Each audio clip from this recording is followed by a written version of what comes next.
الشيطان الرجيم. بسم الله الرحمن الرحيم. صلى الله عليك يا رسول الله، صلى الله عليك وعلى آل بيتك المظلومين، صلى الله عليك يا سيد الشهداء،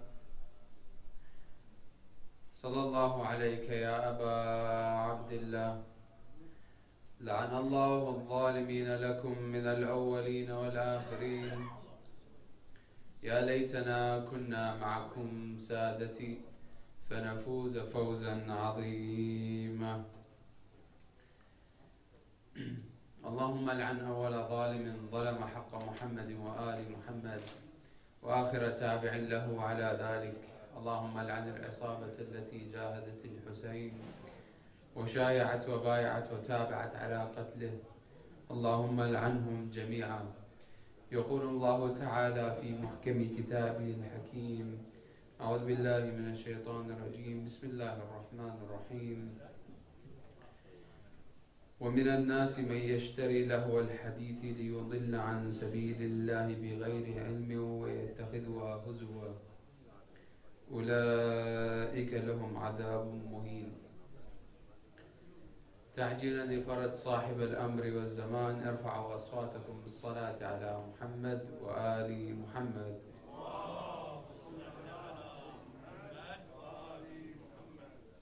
Allah subhanahu wa ta'ala says in the Holy Quran, Bismillah ar-Rahman ar-Rahim, and of the people is he who buys the amusement of speech to mislead others from the way of Allah without knowledge, and who takes it in ridicule. Those will have a humiliating punishment. So the verse here that we have quoted is speaking about something very specific. And it is talking about those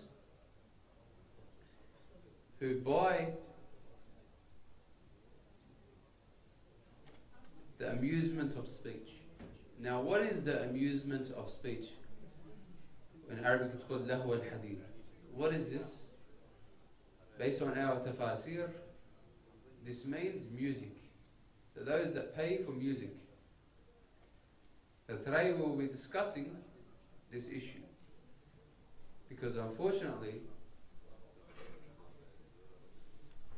music has been so normalized in today's society that those who do not listen to music are looked at weirdly, and it's as if the norm is listening to music, not the other way around. Now, back in the days, during the Holy Prophet's time, music was only found in specific places, and with music was associated other sins. For example, when music is being played somewhere, usually there's belly dances, there's alcohol, there's gambling happening, there's nudity, and all of these things are taking place in what's called the houses of music. And all of these things, you can only find them in these specific places. It wasn't somewhere specific or everywhere as we see it today.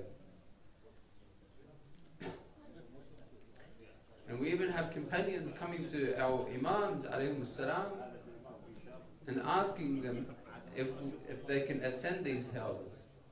And of course Ahlul Bayt would deny it. They said, no, this is haram. This is against the teachings of the Ahlul Bayt. However, today the issue is much bigger than how it was back in the days. Because back in the days, music was only found in specific places. So if you were out anywhere, there is a big chance that you won't be hearing this. However, today, wherever we go, music is being played.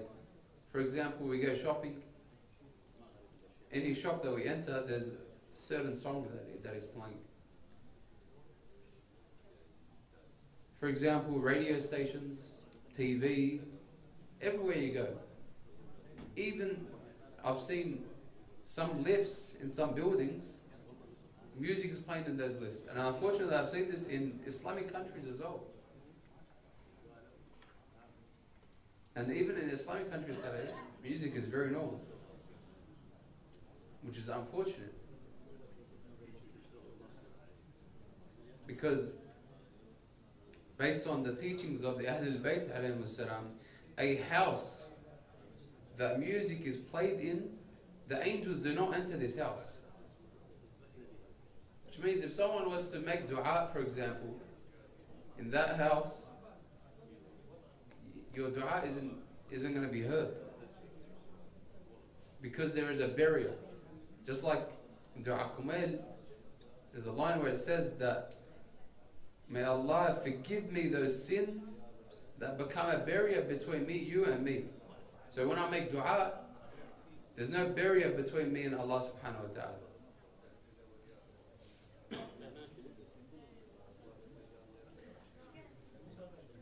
And what's dangerous about music, and it goes against the foundation of Islam, is that it awakens your animalistic desires. We all have desires, where it's eating, sleeping, all of these things. They're desires that we want. Our nafs, it wants these.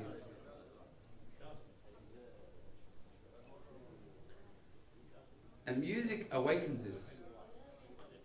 If you see different lyrics, especially today,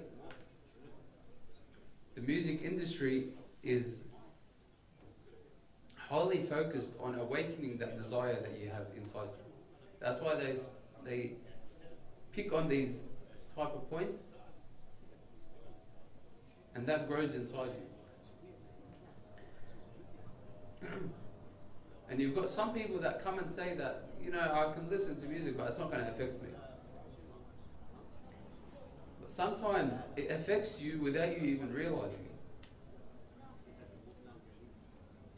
For example, one of the ways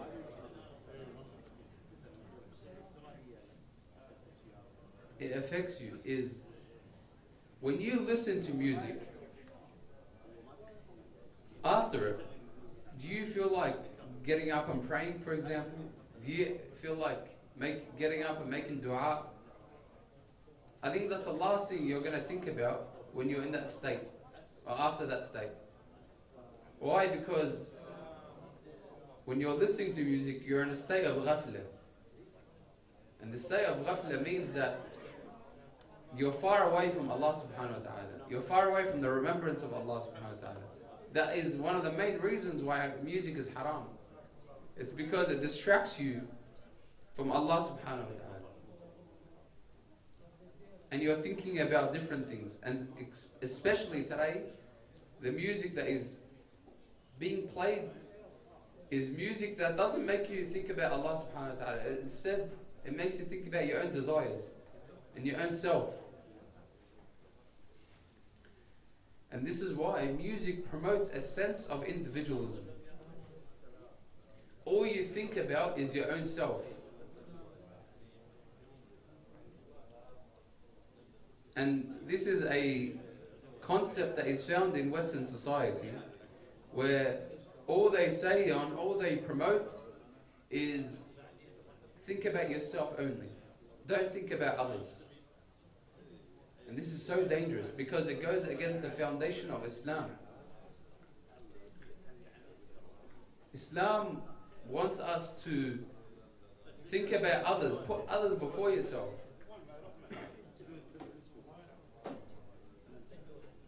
And this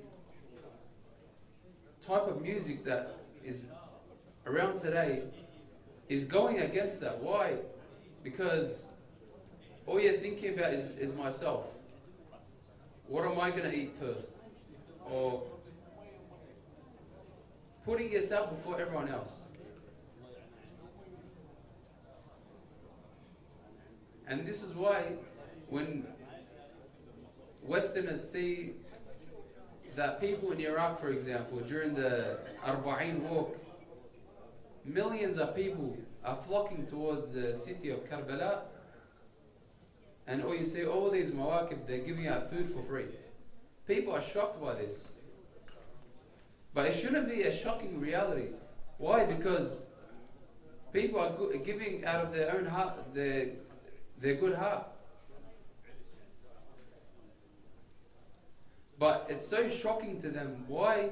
Because they're so used to only thinking about themselves and only caring about themselves. And they see all these people giving food for free. And so many services as well, not just food. And they realize that these people are putting others above themselves. And it's so shocking to them.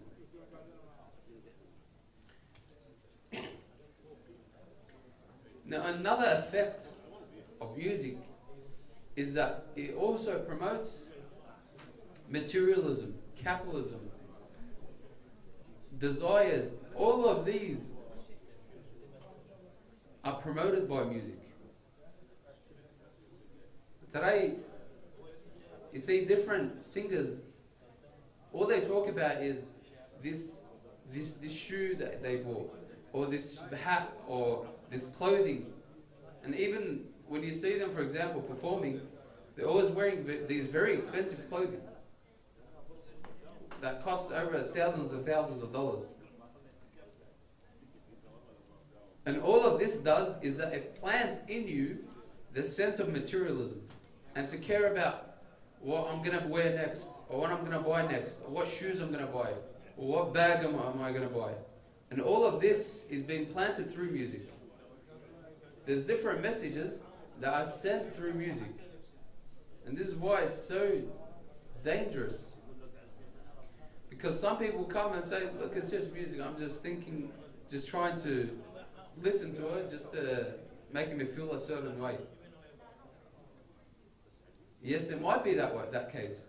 However, there's other things that are being planted in you without you even realizing it through these lyrics and what the singer is trying to say.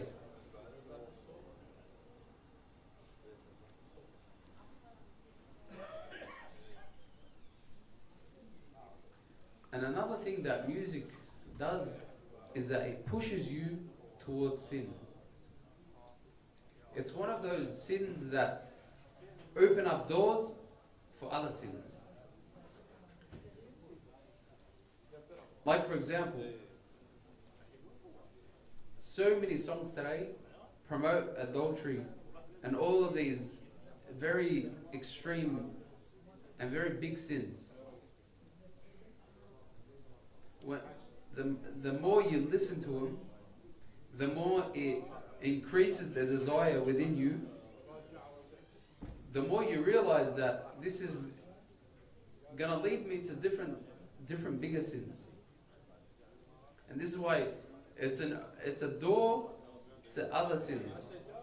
And it makes sin look very small in your eyes, and easier and more accessible. Because it's engrossed inside you. It's become part of you. And of course, music is a distraction from your real purpose. We have a purpose on this earth. And Allah has told us that this purpose is to worship Him. And of course, worship comes in different forms. Worship could be praying, fasting, all of these. But at the same time, worship is working, feeding your family, providing for your family. All of these are forms of worship. Serving in the mosque. All of these are forms of worship. And music becomes a distraction from this. Just like I mentioned earlier, it's a distraction from the remembrance of Allah subhanahu wa ta'ala. when you're listening to music, you don't really think about Allah. It's just somewhere at the back of your head, but you're not really thinking about it. This is why it's very dangerous. And if we want to follow the Ahlul Bayt alayhim salam, who not 1 second of their life was spent in not remembering Allah subhanahu wa ta'ala. If we want to put them as our role models, then this is not the way to go. Because this is just a distraction. And it puts values that aren't Islamic, un-Islamic values in you. And you start to forget about the Islamic values that you once had. For example, by promoting materialism. That's an example I mentioned earlier. But materialism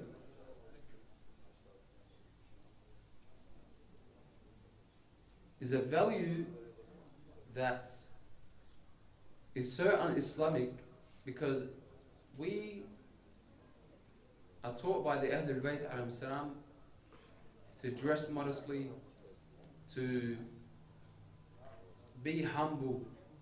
But the more we are materialistic, the more we want more, the more we lose these Islamic values that we have. And it's going to lead to other values. And you start turning into someone that's very liberal in their approach to Islam. And liberalism today is so dangerous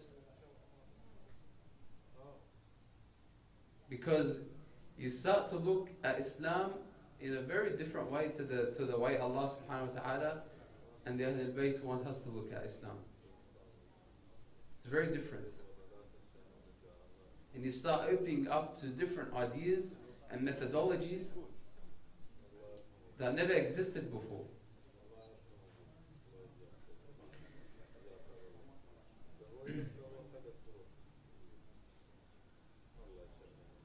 And of course you are feeding your mind with these values through music.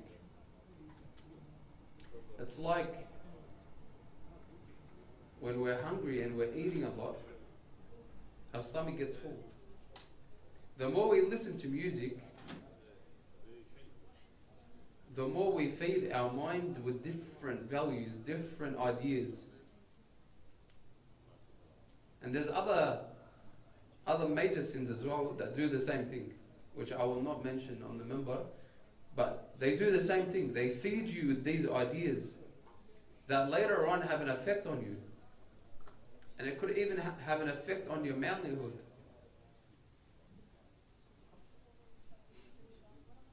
And Allah subhanahu wa ta'ala, when He makes something haram, He makes it haram for a reason. Because He wants us to contemplate on certain things. He wants us to contemplate on the creation, everything around us. And if there is something that's going to hinder that,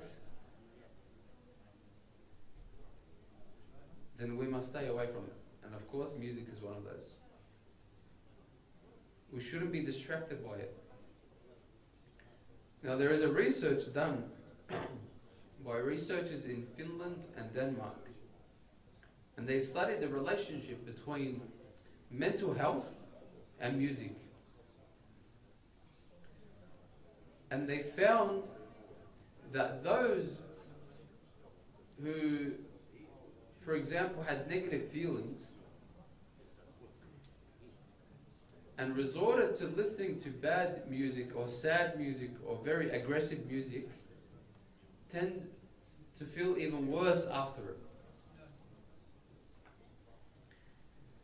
And they exhibited a sense of anxiety from it.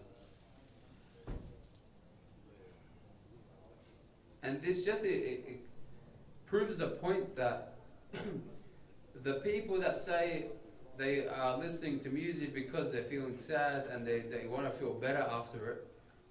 It actually goes against that. Because when they're listening to sad music, you're just going to feel more sad.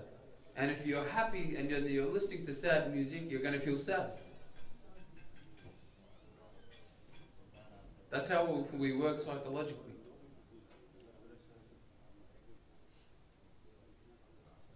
So it doesn't make sense when people say, it's just, I'm trying to feel better, so I'm just going to listen to sad music. For example, someone's passed away in their family, and they're feeling sad, so they're listening to sad music to make them feel better.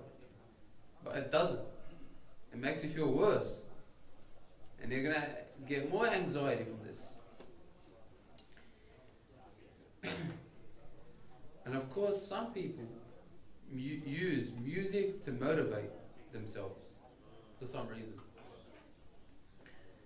And they rely so much on it. For example, when they're in the car, and they have nothing on, they feel weird about it. It's like they're scared of being alone with their thoughts. We put so much reliance on music being played in our cars, for example, that we can't drive without music being played.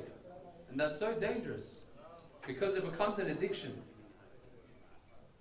And we feel weird if we don't have it on. Just like, for example, in the gym as well. When we're at the gym and we're working out, if we don't have music playing, we feel weird about it. We're not motivated to work out. Why is this the case? Why are we so reliant on it?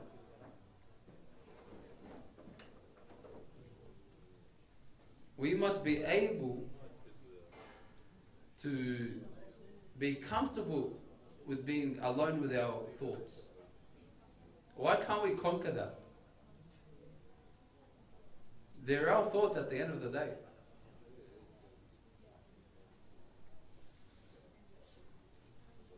And if we're going to rely on music to fill that void we have in us, then that's just going to lead us to a rabbit hole that unfortunately you might not be able to get out of. And it's going to lead you to a sin after sin after sin, to the point where it might even mislead you. So it's important that we stay away from this sin and maybe look at other substitutes. It could be, for example, listening to the Holy Quran. It could be listening to different lectures, podcasts. Listen to, for example, latmiyat. All of these are good things to listen to and are beneficial for the soul. That's what we should be feeding our mind, feeding our nafs. This is what it needs. It awakens the fitrah that's in us. It awakens the soul. And this is how we are able to reach our full potential.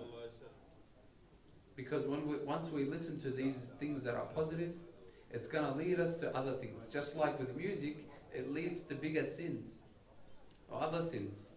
When we listen to, for example, Quran, lectures, podcasts that are beneficial, latmiyat, all of these are going to lead us to bigger things or other things that are positive. And that could change us. So inshallah, we can all change from within us and change this bad habits and substitute it with something better. اللهم صل على محمد وآل محمد اللهم عجل لوليك الفرج واجعلنا من أنصاره وأعوانه والمستشهدين بين يديه ومن مقوية سلطانه والحمد لله رب العالمين والصلاة والسلام على محمد وآله الطاهرين.